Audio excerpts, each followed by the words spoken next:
Pessoal, boa noite. Boa noite, professor Marcelo. Pessoal, então vamos lá. Hoje, aula de hidrografia, nós vamos nos concentrar na parte estrutural. Como que os rios, eles são criados, são formados, a parte da natureza deles. Da natureza que eles se desenvolvem no meio, né, do seu ambiente. Como é que surgem os rios? E como funciona, e quais são os termos que se aplicam à parte estrutural de um rio mesmo. Porque nas próximas aulas nós vamos entrar no que o rio significa para nós como um meio de transporte. Vocês concordam que o rio pode ser usado para transporte?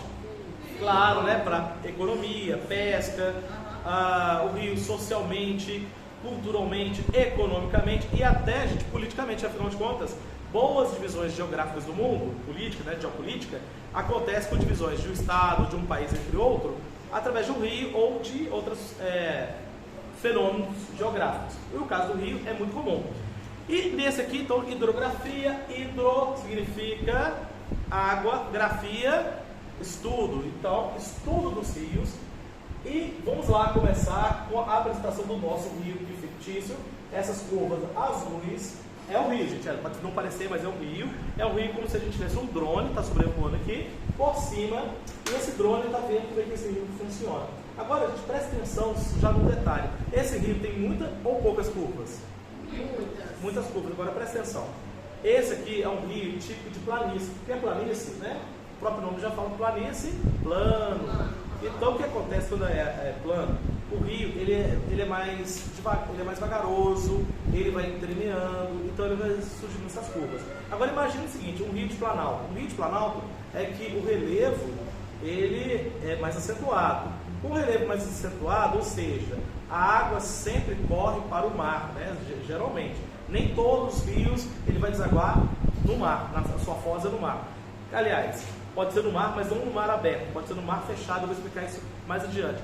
Mas basicamente o rio ele corre por o mar. Sim. E se ele vem de um planalto, ou seja, de uma região mais alta, a gente imagina que o percurso dele é sempre mais acentuado.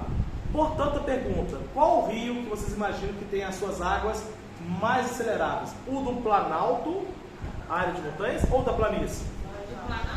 Do planalto, porque o planalto faz com que o próprio relevo dê essa cadência, o rio deve ser mais rápido. E outra coisa, por ele ser mais rápido, as águas são mais agressivas, elas vão com mais força, e aí o que acontece? Esse rio geralmente ele tende a ter menos curvas. O rio de planície ele acaba tendo mais curvas. Eu escolhi aqui para explicar para vocês como funciona o rio nos seus recortes, o de planície, justamente para mostrar o seguinte: essa parte azul é o rio e o rio principal. Agora dá para ver esses cortes aqui, eu coloquei em verde, são os afluentes. Os afluentes eles vão compondo com o rio, dando mais volume ao rio. E a parte laranja aqui são os subafluentes, ou seja, o rio ele pode ser fluentes, subafluentes e por aí vai. Então qualquer corregozinho que vai acoplando aqui, vai anexando o rio principal até a foz do rio, que geralmente é o mar aberto. Geralmente é o mar aberto, e daqui a pouco eu vou explicar que pode ser outras possibilidades também. O importante é que a gente saiba que ele vai para a sua foz e parte da sua nascente. A parte da foz, gente, nós vamos chamar, na parte da foz, de baixo curso. Se a parte da foz é de baixo curso, o outro lado, o extremo oposto, seria o que, gente? O alto curso. Então, o alto curso, o baixo curso. E pergunta, e a parte do meio? Médio curso. Médio curso, muito bem. Essa parte aqui é o médio curso, alto curso, baixo curso. Vão aprendendo essas terminologias que no decorrer da aula de hidrografia, elas serão muito úteis para a gente compreender os jargões da geografia, e isso fica mais fácil a comunicação para a gente ir explicando. Bom, gente, e bacia hidrográfica? Bacia hidrográfica é o seguinte, gente, como é que o rio se forma? Ele faz a captação de água. Ele pode ser uma captação geralmente pluvial. Não confunda, gente, pluvial com fluvial. Fluvial é o próprio termo do rio, fluvial. E pluvial, gente, você sabe de onde vem essa palavra? Não. Das chuvas. Então, ou seja, quando eu falo que o índice pluviométrico de uma região é alto, quer dizer que chove muito. E boa parte da captação dos rios, ele acontece pelo índice pluvial. Não somente pela captação da água no próprio rio, mas principalmente das suas nascentes, a gente vai explicar já.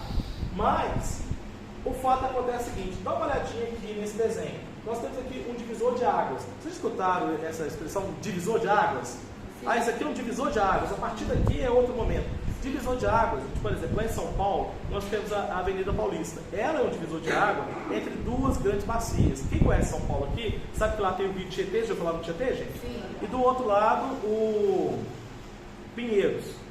Dependendo aqui, olha só, você tem aqui, de um lado você tem a Augusta e do outro lado eu esqueci o nome da outra avenida lá, mas o fato é que essas avenidas, elas são marcantes porque se a água escorre, ela cai. E quando ela cai, no alto ela vai escorrendo para uns lados. E cada lado, essa água é captada por uma bacia. De um lado Pinheiros, do outro lado Tietê. Eles vão captando essa água, isso se chama bacia hidrográfica.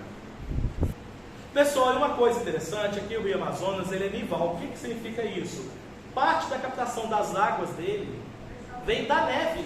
A neve derretida compõe, junto com as demais águas, a parte, né, a força do Rio Amazonas. Agora pergunta: o Rio Amazonas é o rio da Amazônia. Sim.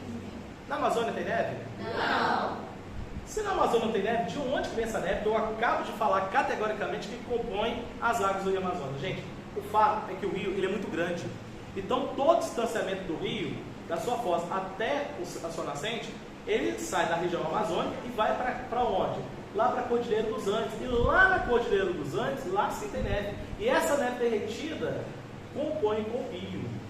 E faz com que o Rio Amazonas hoje é o maior rio do mundo. Não somente em extensão, mas também é o mais caudaloso, ou seja, com mais água. Inclusive, destronando o poderoso, famoso Rio Nilo.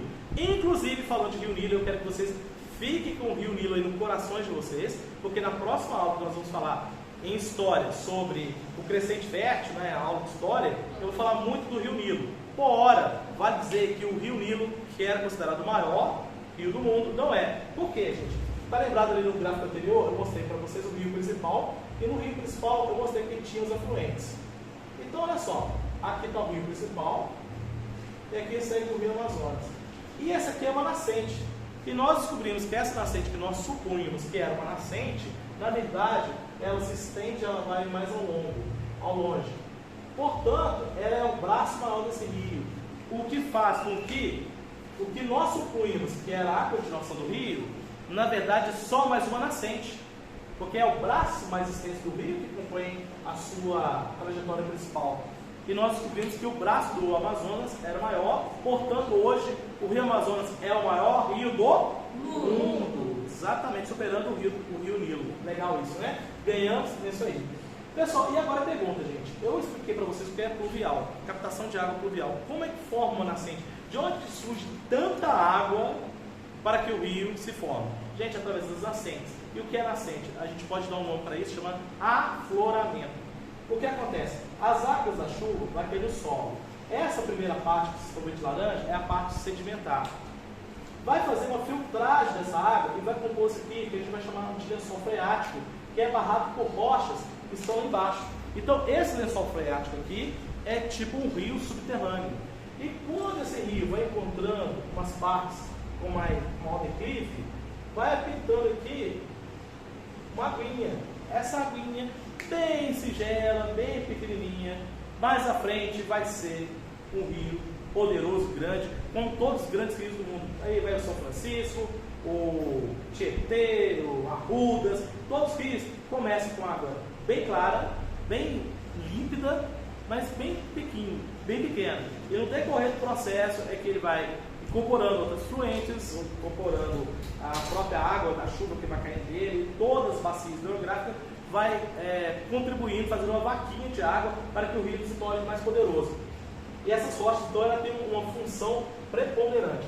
Pessoal, uma coisa que eu quero explicar também para vocês terem um jargão bastante bom em hidrografia, são os termos montante e juntante. Montante e juntante depende do seu referencial. Por exemplo, eu estou aqui nessa parte do rio, aqui é a nascente e aqui é a foz.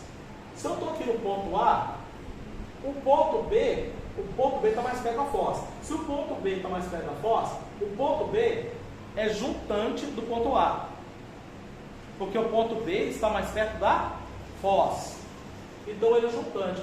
Mas o ponto C, o ponto B já vai ser montante. Montante é um ponto anterior, juntante é um ponto posterior. Vocês lembram daquela coisa absurda, lamentável, que foi aquela coisa terrível lá da Vale, que rompeu as barragens? Sim. Vocês estão lembrados que o pessoal sempre falava do montante? Sim. O que é o montante? O montante é a parte anterior à represa. A represa está aqui, o montante está acima. Porque o montante, obviamente, está mais perto da nascente. Porque a barragem justamente impede o fluxo do rio. O fluxo do rio está indo para a foz. Isso é montante. E tudo que vai após a barragem é a juntante. Então, montante anterior, juntante posterior. Deu para entender esse conceito? Sim. Montante e juntante depende do referencial de onde você está. Nenhum lugar é exatamente montante ou juntante. Ok? Outra coisa interessante, gente, eu estou explicando para vocês que nem todo rio corre para o mar aberto, que eu digo. Ok? Nem todo. Para o mar aberto. Alguns correm para o mar fechado. O rio que corre para o mar aberto, nós vamos chamar de exorreica. Exorreica, gente, eu já falei para vocês numa aula de biologia que exo é aquilo que está do lado de fora. Por exemplo, a barata, ela não tem esqueleto interno. O esqueleto dela é externo. Sabe aquelas barriguinhas todas? Sim. Aquilo é exo, esqueleto. Exo é do lado de fora, endo, dentro. Então, já que o rio vai mandar para o mar que está do lado de fora, que está do outro lado da bacia, é um exorreica. E quando fica interno, é um endorreica. Gente, agora é o seguinte, por exemplo, o próprio rio Tietê. O rio Tietê, ele não deságua no mar. O rio Tietê, ele vai desaguar no Paraná. Ele é exorreica ou endorreica? Pode ser que sugira, só um minuto, que ele seja endorreica, porque exorreica é que deságua no mar. Exorreica, ele deságua no mar. O Tietê não deságua no mar, ele deságua no Paraná. Sugere que ele seja endorreica, concorda? Sim. Só que não, porque o rio Paraná, ele vai desaguar no mar. Então não é todo o rio que, mesmo não desaguando no mar, vai ser chamado de endorreica. Mesmo o Tietê desaguando no Paraná, ele é exorreica, porque o Paraná deságua no mar. Entenderam? E aí pergunta, o que é um endorreica? Afinal de contas, dá para entender que se deságua no rio, esse rio não é o mar, seria um endorreica. Não. Por exemplo, então nós temos uma região que tem bastante conflito, que é o Mar Morto. O Mar Morto, o próprio nome já fala, o Mar Morto é um mar com pouca biologia, né? Porque ele não é um mar aberto, ele é um mar como se fosse, na verdade, uma grande lagoa. O Mar de Aral, o Mar Morto, a gente vai chamar de mar porque ele é muito, muito, muito grande. Mas, para falar a verdade, é mais uma lagoa de água salgada do que propriamente um mar. Então ele é fechado. Por isso que os rios que desaguam lá, no Mar de Aral ou no Mar Morto, vai se chamar de quê? Endorreica, porque ele não chegou aí para fora. Ainda desagou de forma dentro do lugar onde ele estava. O arreica, gente, é o rio que não deságua. Ué, peraí. Essa cara da Camila aí. Como assim? Como assim o rio que não deságua? Gente, é o seguinte, a geografia é romântica, gente. A geografia tem uma coisa assim, você é perene, né? Mesmo com a intermitência do nosso amor, para mim você é perene. Olha como é que a geografia é amor, gente, eu sempre falo. O fato é o seguinte, gente, a intermitência é que vai e volta, vai e volta. Alguns rios, no Nordeste brasileiro acontece isso, do rio simplesmente acabar. No verão ele seca, no inverno, aliás, estação seca, ele seca, acaba. Aí no verão chove e ele volta. O rio desfaz. Então, essa condição nós vamos dar de arreica. É o rio que não desfaz, ele vai se excluir por si próprio dentro da condição dele de ficar seco. E o criptorreica, gente, cripto, né? Lembra de criptomoeda, aquela coisa escondida? É porque o rio ele vai desaguar em subsolos, subterrâneos, em cavernas, do tipo, talvez ele jogue a água de novo para um outro lençol freático. Esses são chamados de criptorreica. Sacaram? Sim. Legal, né? Bom, gente, e esse aqui é um desenho muito legal. O Talveg é a parte mais profunda do rio. Normalmente, gente, os rios, você supõe que a parte mais profunda seja na foz, quando ele está se desfazendo.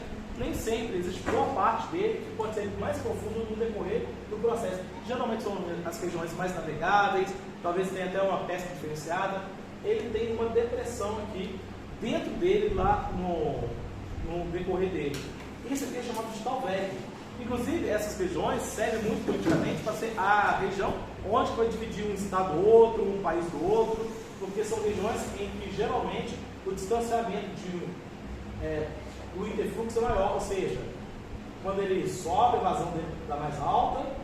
E essa parte aqui, gente, olha só, lembra disso aqui, porque na aula sobre o crescente fértil eu vou falar muito. Essa região aqui, que está entre o interfluxo, que ela pode ser inundada ou não, ela vai e volta, é chamada de várzea. Acontece muito no Nilo, porque o Nilo ele sobe e desce, sobe e desce. E essa região aqui de várzea, porque o rio ele vai até aqui. Só que geralmente aqui fica seco uma parte do ano, aqui no Talveg não. No Talveg sempre tem água que é a parte mais profunda. E essa região de várzea aqui normalmente acaba acumulando boa parte de todo o substrato orgânico das cheias, fazendo com que essa região seja muito boa para plantar, porque as condições orgânicas que são depositadas ali fazem com que tenha um fertilizante, beleza, ótimo, bom demais. Pessoal, esse triângulo aqui, gente, eu desenhei para falar sobre o delta. Delta é uma letra grega, é um triângulo, delta. E o que acontece, gente? Os rios, quando eles vão chegando perto do mar, eles vão se abrindo. E aqui, geralmente, gente, por exemplo, a Rio do Marajó é uma ilha de sedimentos. O rio vai levando tanta coisa, tantos sedimentos, e formou uma ilha aqui. Aí ele deságua aqui do lado, deságua aqui do lado. Ele formou uma ilhazinha, essa ilhazinha aqui, porque vai vir tantas pedras, areias e outras coisas, que formou uma ilha aqui. E o rio realmente escorre do lado, escorre do lado. Essa parte aqui é chamada de delta. Aliás, tudo aqui, todo esse triângulo, toda essa abertura aqui é o delta. Por algumas vezes se forma uma ilha, que geralmente tem até um certo triangular dela, pela composição da dinâmica das águas. Nem sempre tem essa ilha, mas essa abertura aqui meio que forma um triângulo, é o delta do rio. Aqui, gente, estou explicando justamente aquilo que eu estava dizendo para vocês um pouco mais à frente, a respeito das barragens que se formam aqui. E essas barragens, que geralmente acontecem para fazer hidrelétricas, geralmente são de rios de planalto. Por quê? Porque para a eficiência energética é melhor um rio com mais potência, com aquela vazão mais intensa, né? Então, geralmente são rios planaltos, ou seja, eles vêm dos morros, e aqui se forma a barragem. Essa barragem que faz a captação da água em grande força para gerar energia elétrica. Com isso, gente, o que acontece? Aliás, aqui é onde o rio vai embora. Aqui é o juntante, aqui que é o montante, ou seja, aqui que é a parte superior. O rio está vindo daqui, perdão. Aqui é o montante, aqui é o juntante. Então, fechando a barragem aqui, o que acontece? Essa barragem é fechada justamente para pegar a água com uma potência muito grande. Com isso, gente, o rio que correria normalmente, ele acaba gerando o quê? Uma grande quantidade de água, forma as barragens, as lagoas artificiais, que nós chamamos de represas. Então, isso aqui é uma represa que é feita artificialmente, é claro, né? Com um grande impacto ambiental acontecendo. Portanto, gente, mais ou menos, essa aqui é a perspectiva de como funciona os rios, como eles são feitos, como eles são gerados, qual é a dinâmica deles. Alguma pergunta? Não. Ficou bem claro, professor, que você explicou. Maravilha. Então, ficou bom? Ótimo. Então tá jóia. Parabéns pela aula. Cadê elas? Mas eu tô